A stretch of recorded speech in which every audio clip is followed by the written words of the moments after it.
Cette offensive de l'armée israélienne relève bien, au titre des conventions internationales, de crimes de guerre sur des populations civiles. Et nous attendons que les puissances internationales, si promptes à s'horrifier de ces deux choses, traduisent devant la cour pénale ces criminels qui n'ont que nom, criminels de guerre. Sachent qu'ils peuvent agir en toute impunité. Israël foule aux pieds toutes les résolutions votées par le Conseil de sécurité de l'ONU depuis 1948, qui en plus de soutenir Israël, interdit et réprime les manifestations.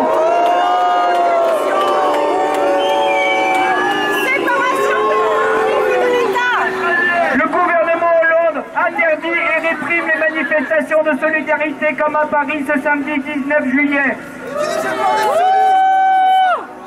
Les Palestiniens ne peuvent compter que sur leur extraordinaire résistance et la solidarité internationale des peuples.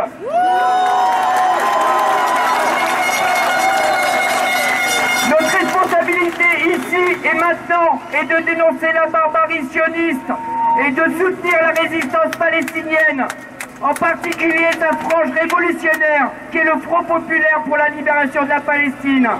Soutenir la résistance ici, c'est dénoncer clairement le coupable, le sionisme.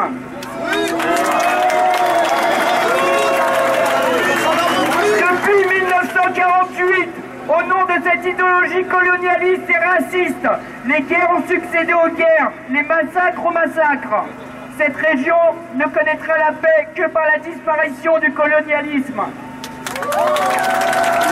Hier comme aujourd'hui, on ne peut être que du côté du colonisé et non du colonisateur. Nous dénonçons par ailleurs toute tentative de récupération de la part d'antisémites du combat antisioniste. L'idée est aussi de dénoncer notre propre impérialisme. La France est depuis longtemps un allié inconditionnel d'Israël.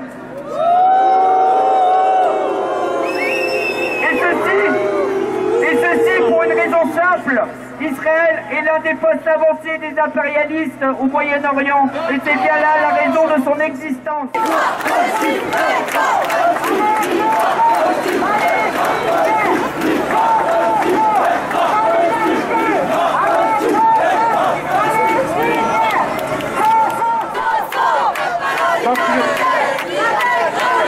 Camarades et amis, une dernière intervention avant de se dissoudre dans le calme, en étant prêts à se mobiliser très prochainement, tous ensemble, toutes ensemble, nous ferons en sorte que la Palestine vive et que la Palestine réussisse à vaincre.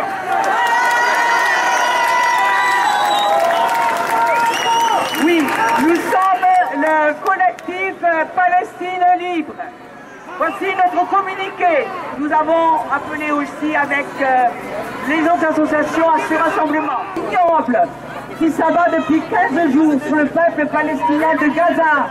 Un peuple sans armes sophistiquées, affaibli et piégé par cette armée de blocus. Une population civile démunie qui reçoit nuit et jour un déluge de feu depuis le ciel, la mer et la terre. Ce qui se passe à Gaza et dans toute la Palestine occupée, c'est plus qu'un massacre, c'est un génocide.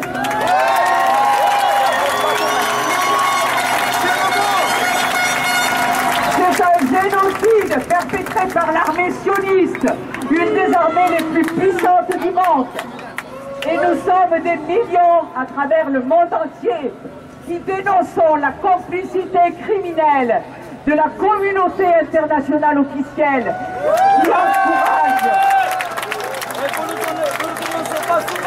qui encourage les génocidaires sionistes et qui osent mettre sur le même plan les actes criminels d'une puissance occupante.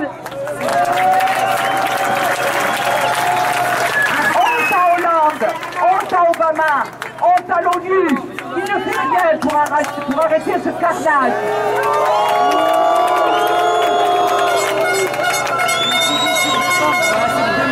Exigeons l'arrêt immédiat de ce génocide et la levée du blocus criminel de Gaza. Mais nous, le collectif collectif Palestine libre, nous le disons haut et fort. Aucune paix ne sera possible avec Israël, un État raciste et colonial qui bafoue toutes les règles du droit international depuis sa création, un État génocidaire. Restons unis et mobilisés jusqu'au bout et sans relâche aux côtés du peuple palestinien, aux côtés de sa résistance indomptable pour la libération de la Palestine, pour le droit de ce peuple à vivre dignement et librement sur toute sa terre de Palestine. Renforçons la campagne de boycott, désinvestissement et sanctions. Libre! Palestine vivra! Palestine vaincra!